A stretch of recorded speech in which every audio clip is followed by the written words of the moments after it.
네, 사회부총리로서의 중심 역할과 교육 공약 이행을 주문하면서 문재인 대통령이 오늘 유은혜 교육부 장관을 임명했습니다.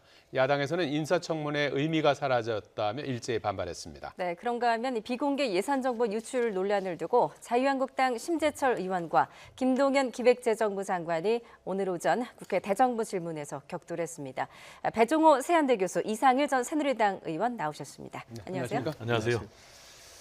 자, 오늘 문재인 대통령이 유은혜 교육부 장관 후보자에 대해 국회 청문 보고서 채택 없이 임명을 강행했는데요. 관련해서 문 대통령의 목소리 잠깐 들어보시겠습니다. 국회에서 인사청문 결과 보고서가 좀 채택된 가운데 이렇게 임명장을 들 수 있었으면 더 좋았을 텐데 아주 그러지 못해서 좀 유감스럽기도 하고 또 안타깝기도 합니다. 그러나 나는 우리 유 장관님이 그동안 의정활동 기간 내내 교문위 활동을 하셨고 또 교문위 간사로도 활동을 하셨기 때문에 교육부 장관으로서나 또 사회부 총리로나 아주 적임이라고 생각을 합니다. 인사청문회 때 많이 시달린 분들이 오히려 일을 더 잘한다라는 전설 같은 이야기가 있는 만큼 실제로 업무에서 아주 유능하다는 걸 보여주셔서 인사청문회 때 제기됐던 여러 가지 그런 염려들이 기우였다라는 것을 그렇게 잘 보여주시기 바랍니다. 배종호 교수님, 오늘 문 대통령 야당 반발에도 불구하고 물론 뭐 예상은 됐었습니다만은 임명을 강행한 배경은 뭐라고 봐야 되는 겁니까? 일단 뭐 법상으로 정당한 네. 대통령의 권한이니까 그걸 이제 진행을 한 것으로 보이고요. 첫 번째로는 이제 청와대에서는 여러 가지 한국당, 특히 야당 측의 문제 제기에도 불구하고 결정적인 흠결은 없다라고 판단한 것 같습니다. 지금 문제가 되고 있는 것이 이제 위장 전입 문제, 그리고 피감기관 입주 문제, 뭐 또 아들의 병역 기부 의혹 등등의 문제인데, 근데 특별히 문제가 있는 것은 없고 위장 전입 같은 경우는 이제 본인이 사과를 했고 또 의혹들에 대해서는 해명을 했고 역대 이제 다른 후보자들에 비해서 크게 부족하지 않다라는 이제 판단을 한 것 같고요. 그리고 지금 굉장히 교육부가 시급한 현안들이 있습니다. 당장 11월 15일 날 대입 수능 시험이 있지 않습니까? 그런데도 장관이 공백 상태니까 더 이상 공백을 방치할 수 없다. 이런 판단이 있는 것 같고요. 그리고 유은혜 지금 후보자 이제 장관이 됐지 않습니까? 여러 가지 문제 제기에도 불구하고 문재인 대통령의 입장에서는 교육이 활동을 통해서 한 6년 정도 했기 때문에 전문성도 있다 이렇게 보고 있는 것 같고요. 그리고 또 무엇보다도 현재 문재인 대통령 지지율이 한때 추락하다가 평양 남북 정상회담을 통해서 60% 뭐 중후반대로 껑충 뛰었지 않습니까? 그래서 충분히 국민적인 그런 지지율을 바탕으로 해서 앞으로 야당의 반대 이런 것도 뚫고 갈 수 있다라는 자신감도 반영이 된 것 같습니다. 예, 뭐 야당 입장에서는 지금 반발이 심한 것 같아요. 이럴 거면은 왜 청문회를 했느냐, 뭐 이런 말도 나오고 있고요. 그렇습니다. 심지어 지금 정부 여당에 하는 일에 상당히 뭐 손발을 맞춰가면서 지원을 하고 있는 민주평화당, 정의당에서도 이럴 거면 청문회를 왜 하느냐 이런 이야기를 오늘 했단 말이죠. 문재인 대통령의 뭐 고민은 이해하는 측면은 있습니다. 뭐 교육부의 일도 해야 되고 또 사람을 찾기 어려운데 지금 낙마시키면 또 다른 사람 찾아야 되는데 또 청문회 통과 여부는 또 불투명하고요. 그런데 좀 아쉬운 것은 좀 대통령이 사람을 널리 찾아서 정말 유은혜 지금 장관보다 훨씬 전문성이 뛰어난 분, 또 도덕적으로도 훨씬 문제가 없는 분, 이런 분들 저는 충분히 찾을 수 있다고 생각합니다. 저도 뭐 유은혜 의원하고 국회 교문위에서 같이 일을 했고 나름대로 열심히 한 분이지만 이번에 의혹을 지금 뭐 배 교수께서 결정적인 하자가 없다고 뭐 이야기를 하시지만 과거에 지금 민주당이 야당이었을 때 이명박 정부나 박근혜 정부가 지금 유은혜 장관 같은 분을 후보로 내세웠을 때 그러면 청문 보고서를 채택을 해줬겠느냐 이런 물음을 드리고 싶어요. 100% 안 했을 겁니다. 왜냐? 아들의 병역 면제 문제 있죠. 딸의 위장 전입 문제 있죠. 남편의 재산 축소 신고 의혹이 있죠. 그다음 그 남편이 일하는 회사의 임원을 유은혜 의원은 자기 비서로 두고 국민 세금을 받게 했고 또 고액 후원자를 시의원으로 공천한 문제도 있고요. 그래서 뭐 피감기관의 사무실 특혜 입지 의혹도 있고 나름대로 해명은 했지만 국민 입장이나 야당 입장에서 이건 납득하기 어려운 겁니다. 그래서 지금 뭐 바른미래당이니 이런 데서도 도저히 청문 보고서를 채택할 수 없다고 한 상황이란 말이죠. 그리고 현역 의원 중에 지금 이 정부 들어서 청문 보고서 채택 안 된 분이 이제 유은혜 의원 지금 장관 되셨지만 처음이죠. 그거는 그만큼 국회에서도 야당이 팔이 안으로 굽는다고 의원들 많이 대체로 좀 도와주면서 청문 보고서를 채택을 하니까 현역 불패란 말이 나왔지만 사실상 현역 불패가 깨진 셈이라는 거죠. 그런 면에서 대통령께서 이제 이렇게 밀어붙이기를 한다면 야당으로서는 청문회가 무슨 의미가 있느냐 이렇게 말할 수밖에 없고요. 문 대통령께서 오늘 이 말씀하신 것과 관련해서 이 청문 과정에서 고생한 분들이 뭐 더 잘하는 경우도 있더라 하는데 지금 송영무 전 국방부 장관 청문 보고서 채택 안 되고 문재인 대통령이 밀어붙여서 장관을 했는데 그분 잘했습니까? 그분 잘했으면 아직까지 장관 하셔야죠. 그다음에 강경화 외교부 장관도 마찬가지인데 강경화 외교부 장관도 청문 보고서 채택 안 하고 장관을 시켰는데 정말 이 핵 문제와 관련해서 강경화 외교부 장관이 존재감을 보여주고 있습니까?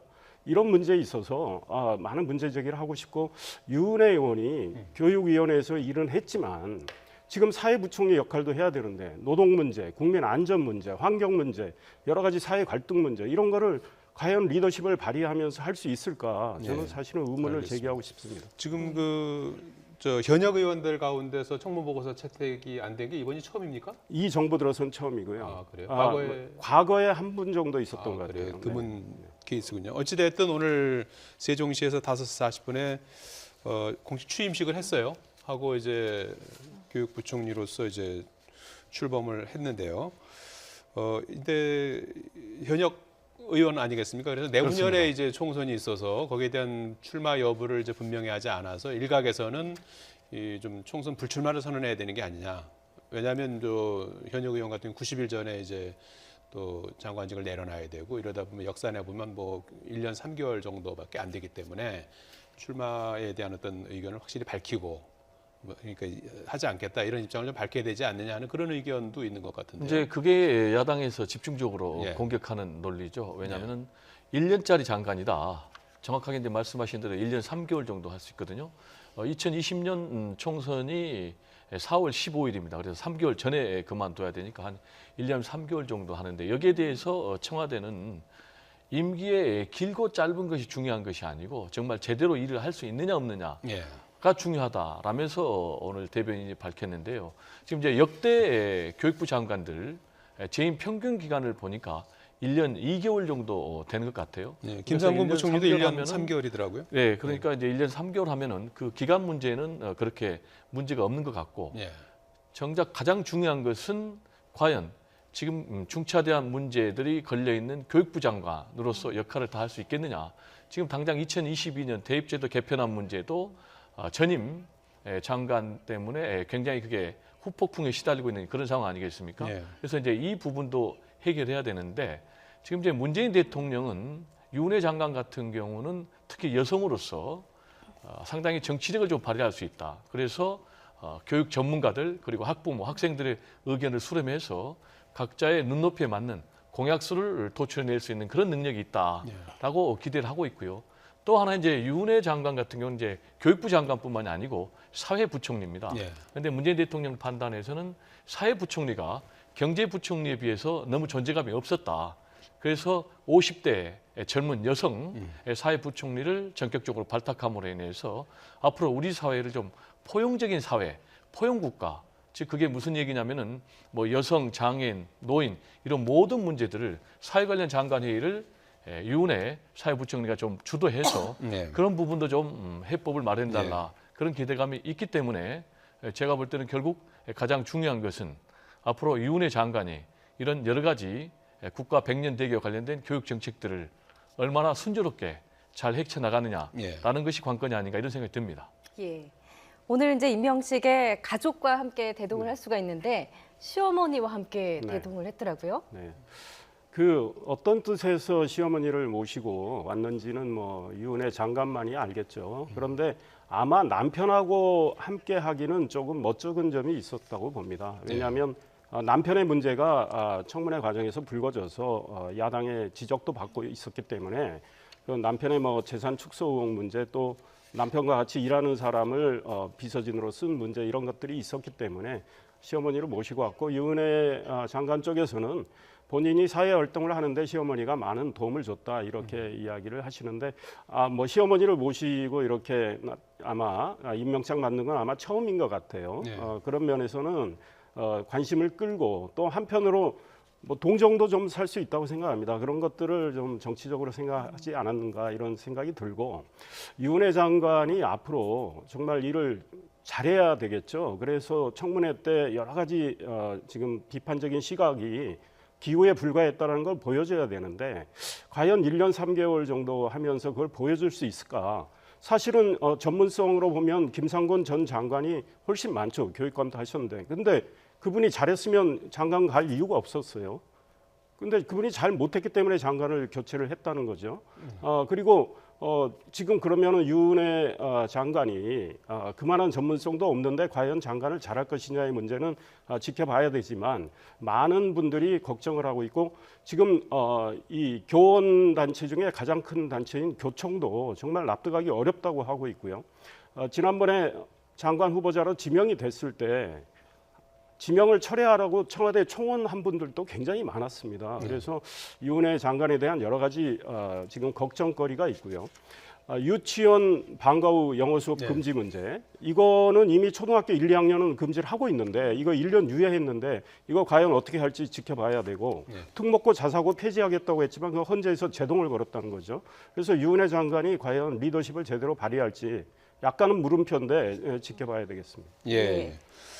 자, 유은혜 장관 내일 오전에 현충원 참배 이후 본격적인 업무를 시작하고요. 첫 스케줄이 이제 모레 있을 대정부 질문 출석 아니겠습니까? 자유한국당에서는 국회 일정을 보이콧하는 방안도 검토 중이라고 하는데요. 어떻게 될 것 같습니까? 지금 이제 당장 자유한국당은 오늘 로텐더홀에서 긴급 의총을 가졌지 않습니까? 그래서 말씀하신 대로 대변인은 앞으로 일정을 보이콧하는 방안도 검토하고 있다, 이렇게 얘기를 했거든요. 그래서 솔직히 이제 국민들은 굉장히 좀 걱정할 거예요.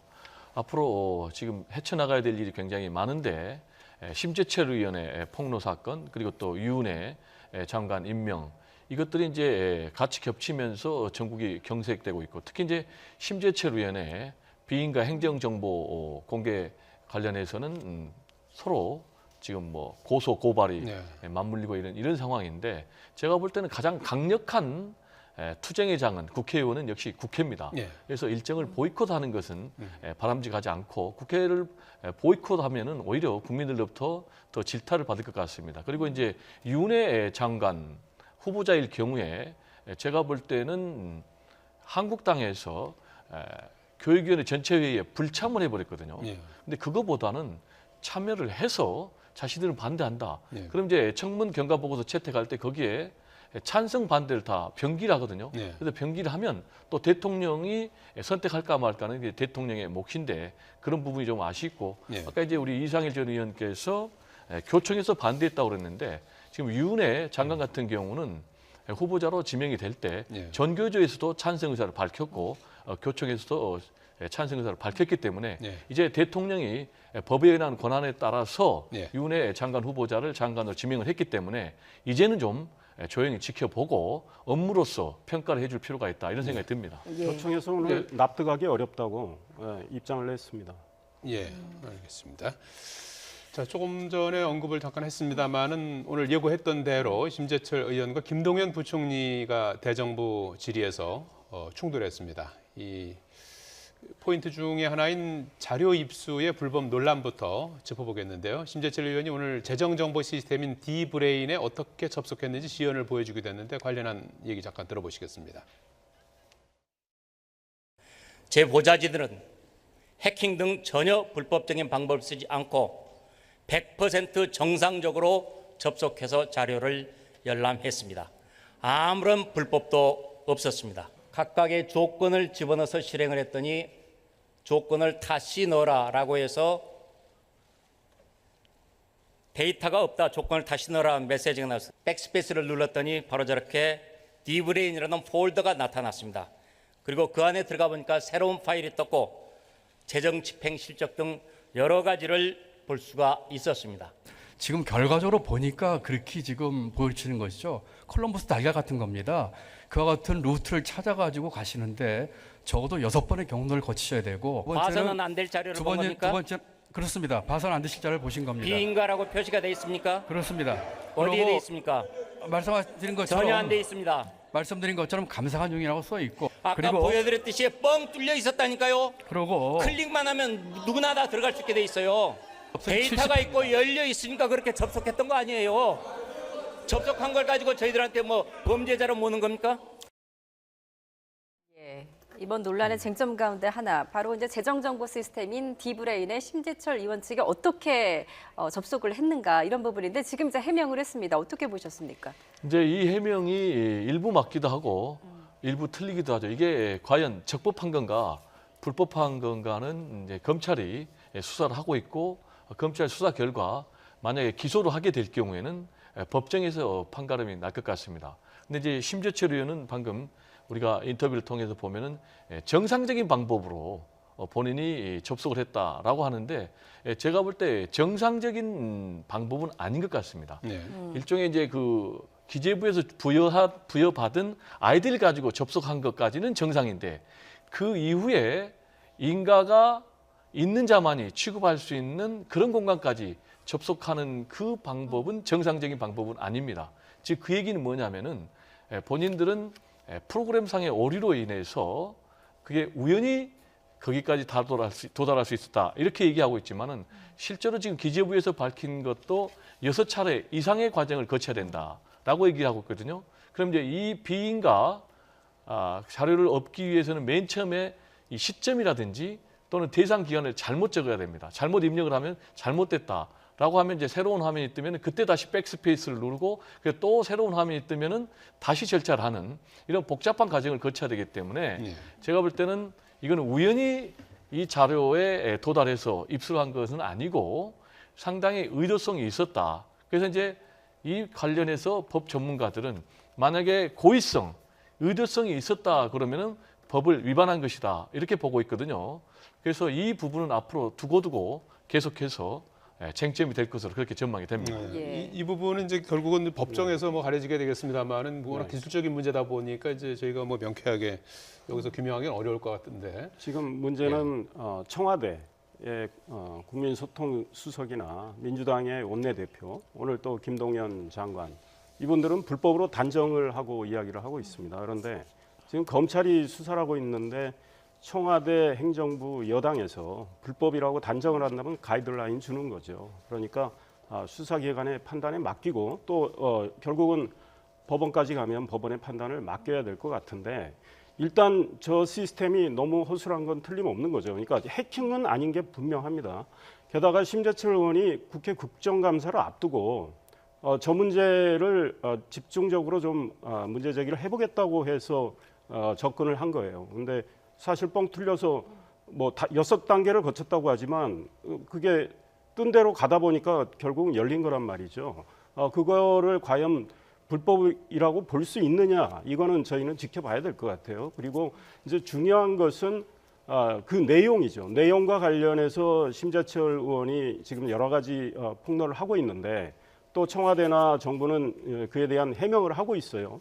그런데 일부 해명은 이해가 가는 해명들이 꽤 있어요. 그러니까 심재철 의원도 사실은 이게 정치 공방이 되다 보니까 이런 상황이 안 됐다면 청와대에 뭐 또 행정부에 이런 것들이 뭐냐고 사전에 묻고 그쪽에 설명을 듣고 아마 이해되는 거는 그걸 털어버리고 했을 텐데 지금은 정치 공방이 아주 커졌기 때문에 계속 이제 공세를 취하고 또 이제 청와대나 정부도 역공을 하고 이렇게 하고 있는데 문제는 결국은 감사원의 판단을 이번에 기획재정부가 의뢰를 했기 때문에 여러 가지 것들이 있는데 뭐 몇 가지 거에서 문제가 부당 사용으로 확인될 수도 있는 거죠. 그런데 그거는 지켜봐야 되기 때문에 결국은 감사원의 전수감사 이 결과를 보고 예. 결국은 청와대도 이걸 계기로 이렇게 정치적으로 뭐 고발을 하고 몰고 가기보다는 이번에 이 시스템을 좀 정비를 하고요. 그다음 업무 추진비의 부당 사용이 앞으로 정말 없게끔 또 투명하게끔 해서 그런 하나의 계기로 삼는 게 좋겠다. 그래서 사실은 쉽게 이 문제를 해결할 수 있는데 지금은 감정이 격해져서 서로 싸우는 이런 형국이 좀 안타깝습니다. 예, 지금 말씀하신 대로 이제 청와대 업무 추진비 내역을 두고도 오늘 충돌이 이어졌는데요. 직접 들어보겠습니다. 을지훈련이면은 청와대는 비상대기를 하게 마련입니다. 그런데 첫날인 작년 8월 21일 밤 11시 10분에 와인바 6만 5천 원, 둘째 날 8월 22일 9시 11분에 토속주점 22만 6천 원, 기강회의 아닙니까? 을지훈련 기간이라고 해서 그 전원이 다 벙커에 들어가 가지고 일하는 게 아닙니다. 그러면서도 정상적인 업무 수행을 해야 되는 것이지요. 문제는 지금 의원님께 저희가 유출됐다고 생각하는 자료가 최대 100만 건이 넘습니다. 그 기간 그리고 중에 가서 술 먹은 게 정상이었다 이거죠? 그것이 어떤 일인지를 보셔야지요. 자, 이 부분도 좀 감사원에서 지금 감사를 하고 있으니까 좀 명쾌하게 밝혀질까요? 그렇습니다. 이제 기재부 측에서 감사원에 전수조사를 했거든요. 예. 전수조사라는 거는 뭐 모든 것을 다 조사를 한다는 거 아니겠습니까? 그래서 기재부 장관이 그 결과를 지켜보자라고 얘기를 했는데 결국 이제 감사원에서 전수조사라면은 그게 과연 적합하게 사용이 됐는지가 드러날 것으로 보이고요. 또 그의 결과에 따라서 책임을 물으면 될 것 같고요. 다만 지금 이제 심재철 의원이 사실은 비인가된 그런 자료를 사실은 이제 국가 기밀에 준하는 그런 자료들이 굉장히 많습니다. 즉 그게 뭐냐면은 소프트웨어를 어디서 구입을 했는지, 그리고 식자재를 어디서 구입을 했는지, 그리고 또 요인들의 동선이 나오는, 예. 그래서 테러로까지 연계될 수 있는 그런 굉장히 중요한 자료들이 있는데 이런 걸 지금 계속해서 폭로를 하고 있고, 또 하나 더 문제는 뭐냐면은 심재철 의원이 폭로하고 있는 이런 그 자료들이 일차적인 표피적인 자료라는 것입니다. 그 얘기는 뭐냐면 지금 말한 대로 뭐 바에서 먹었다, 또는 호텔 뭐 이용했다, 면세점에서 이용했다, 이런데 실제 들어가 보니까 지금 기재부 측에서 밝힌 것에 따르면 사실과 다른 부분이 많아요. 예. 즉 그게 뭐냐면은 호텔을 이용했다라는 것도 호텔이 운영하고 있는 서울역의 식당에서 먹은 것도 있고, 그다음에 면세점을 이용했다 했는데 한 우즈벡 부총리 정상회담 할 때 선물하기 위해서 그 면세점에서 선물을 산 경우도 있고, 그다음에 또 골프장에 갔다라고 돼 있는데 골프장에 간 것이 아니고 공무원 연금관리공단에서 운영하는 예. 그런 매장에서 한 것도 이게 사실과 들어가면 다른 부분이 너무 많거든요. 물론 이제 사실과 같은 부분도 있고, 그래서 제가 볼 때는 심재철 의원이 이런 문제 제기를 함에 있어서 사전에 기재부 측에 또는 해당 부서의 관청에 확인 절차를 하고 했으면 훨씬 더 좋지 않았겠느냐라는 좀 그런 아쉬움이 있고, 그렇다면은 심재철 의원은 왜 이렇게 성숙하지 않은 그런 자료를 가지고 이렇게 계속 폭로 공세를 이어가는가라는 것과 관련해서는 아무래도 본인이 좀 뭔가 좀 한 건 하기에 좀 급급한 그런 상황이 아닌가라는 생각도 조심스럽게 해봅니다. 예. 예. 제가 보기에는 일단 심재철 의원이 저렇게 이제 격하게 나오는 과정을 좀 살펴보면요. 지금 저보다 훨씬 파장이 큰 소위 부동산 개발 정보를 입수를 해서 알려가지고 국민들을 혼란에 빠뜨린 민주당의 신창현 의원. 그분 검찰 고발이 이루어졌는데 전혀 20일 동안 압수수색 안 하다가 심재철 의원은 고발하고 불과 나흘 만에, 그러니까 사건 배당을 검찰이 받은 지 하루 만에 추석 전날 압수수색을 했죠. 그러니까 누가 봐도 형평성에 어긋나는 저런 상황이 있단 말이죠. 그런 데서 당연히 이건 야당 탄압이라고 생각할 수 있단 말이죠. 네. 그다음에 우리 배 교수님 말씀 중에 심재철 의원이 지금 국가 기밀과 관련된 걸 폭로를 했나요? 지금 국가 기밀로 분류할 수 있는 내용이 있습니까? 그런 저는 자료가 있던 나갔다 이제 이런 자료는 거거든요. 본인이 뭐 100만 건 정도 예. 뭐 지금 가져갔다는데 그 중에서 지금 폭로한 게 국가 기밀과 관련된 건 현재 없습니다. 제가 보기에는 업무 추진비의 부당 사용과 관련된 이야기를 하고 있는 거예요. 근데 그 중에 확인을 안 하고 이야기한 것도 있습니다. 그러니까 청와대나 정부의 해명이 일면 설득력이 있어 보이는 측면이 있지만 현재 심재철 의원이 폭로하고 있는 내용이 국가 기밀에 해당하는 내용은 현재는 없습니다. 그다음에 어떤 사익 추구 활동으로 폭로하고 있는 건 아니에요. 그러니까 소위 말해서 정부가 정부 업무를 보기 위해서 업무 추진비를 제대로 사용했는지에 대한 지금 문제 제기를 하고 있는 거예요. 그러니까 일종의 공익적 활동을 하고 있기 때문에 아직까지 심재철 의원에 대해서 그걸 지금 여당의 원내대표가 뭐라고 그러셨냐면 이거는 반국가적 범죄 행위라고 그랬는데 그건 제가 보기엔 너무 지나친 표현이죠. 아직까지 그렇게 볼만한 폭로 내용은 전혀 없어요. 근데 물론 폭로하는 과정에서 좀 더 청와대나 정부의 입장을 듣고 확인하는 게 뭐 좀 부족했다고 지적할 수는 있어요. 그렇기 때문에 그거를 지금 여당의 입장으로 계속 이건 범죄 행위로 몰고 가는 것 자체가 정치 공세고 그러다 보니 야당은 대응 안 할 수가 없는 이런 상황이란 말이죠. 그러니까 신창현 의원 것까지 겹쳐져 가지고 지금 굉장히 격한 상황에서 이렇게 에스컬레이팅 되고 있는데 좀 더 쿨하게 이 문제를 여야가 다뤘으면 좋겠다 이 생각입니다. 근데 이제 지금 이게 앞으로 범죄 행위로 결과가 나올지 안 나올지는 이제 수사가 들어가고 예. 법정에서 판단을 받아봐야 되겠지만 심재철 의원이 의정 활동에 정상적인 부분도 있습니다만은 예. 제가 볼 때는 실정법의 기준을 넘어서는 부분도 굉장히 많습니다. 일단 폭로를 하기 위해서는 일단 자료 자체가 적법한 절차를 통해서 획득을 해야 되는데 지금 심재철 의원의 경우는 이 부분이 굉장히 경계를 넘어섰다는 그런 평가들이 많이 나오거든요. 본인은 이제 뻥 뚫렸기 때문에 가져왔다라고 하지만은 분명히 그 공간은 인가자만이 접근할 수 있는 공간이고 그 자료는 국가 기밀에 준하는 자료가 상당 부분 있거든요. 근데 그거를 무려 190여 차례 기재부 발표에 따르면 100만 건이나 본인이 자료를 갖고 있고 계속해서 돌려달라고 해도 돌려주지 않았거든요. 지금 압수수색을 통해서 본인이 뺏겠다고 하지만은 기재부 측에서는 계속해서 지금 아직도 안 돌려주고 있다라고 얘기를 하고 있거든요. 그래서 이런 부분은 제가 볼 때는 앞으로 법원의 판단을 받아봐야 되고 또 하나는 공익적 활동이라고 해서 모든 활동에 면죄부가 주어지는 것은 아닙니다. 공익적인 활동을 하더라도 적법한 법의 테두리 내에서 해야 됩니다. 즉 그 얘기는 뭐냐면은 불법적으로 얻은 자료를 본인이 폭로를 했다라고 하면 그 부분에 대해서는 책임을 받는 거죠. 예를 들면 우리 기자들 같은 경우도 본인이 폭로 기사를 썼다. 그런데 자료 획득 과정에서 불법적인 부분이 있었다라면 책임을 받고 심재철 의원도 또 기자 출신이니까 그런 부분은 잘 알 거라고 이렇게 생각이 듭니다. 그 말씀과 관련해서 박근혜 정부 때 정윤회 문건이 유출됐을 때 박근혜 정부의 그 청와대가 이건 불법 유출의 문제로 갔어요. 자료 유출. 근데 지금 여당에 계신 분들 그때 그 자료 유출 문제 따지질 않았어요. 그 불법성 따지지 않고 내용을 가지고 이야기하자고 했거든요. 그다음에 기무사의 계엄령 검토 문건이 나왔을 때 그것도 불법 유출된 겁니다. 그런데 지금 여당에서 또 청와대에서 그 내용 가지고 문제 제기를 했습니다. 그래서 상황에 따라서 왜 이렇게 여당은 이게 입장이 달라지는 겁니까? 그다음에 오늘 김동연 장관도 답변해서 그랬습니다. 자기는 말은 불법이라고 했지만 결국은 검찰이 이 문제에 대한 수사를 하고 있고 또 법원 판단도 받아들여야 되니까 그거에 대해서는 그쪽에 맡기자고 이야기를 했어요. 그러니까 지금 불법이라고 단정하는 건 매우 위험한 거죠.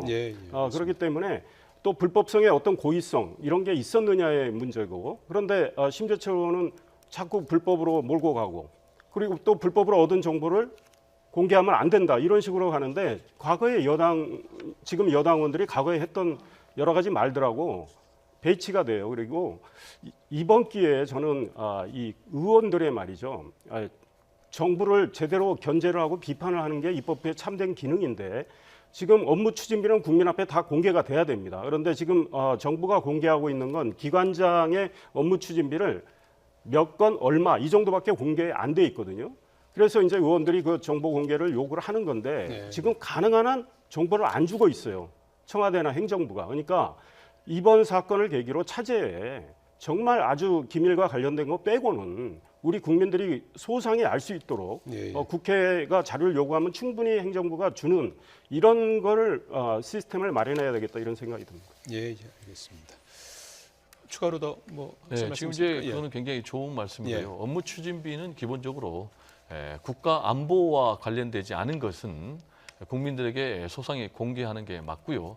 지금 이제 정보공개법에 따르면은 이 공개와 비공개 이 기준이 지금 정확하지 않고 결국은 어디까지 공개할 것인가, 예. 또 어디까지 공개하지 않을 것인가 이 부분에 대한 그런 문제가 남겨 있기 때문에 지금 이제 여야가 계속해서 이 문제를 서로 정쟁화시키기보다는 차분히 머리를 맞대고 차제의 정보공개법의 어느 범위까지 공개를 할 것인가라는 부분이 좀 필요하고 또 폭로하는 측에서도 법의 절차를 밟아서 할 필요가 있다. 이런 말씀을 좀 듣고 싶습니다. 예, 예. 예. 차후에 뭐 감사원의 감사 결과 그리고 또 법정에서 어떻게 진실이 가려질지 지켜보도록 하겠습니다. 지금까지 배종호 세안대 교수, 이상일 전 새누리당 의원이었습니다. 두 분 고맙습니다. 잘 네, 들었습니다. 감사합니다.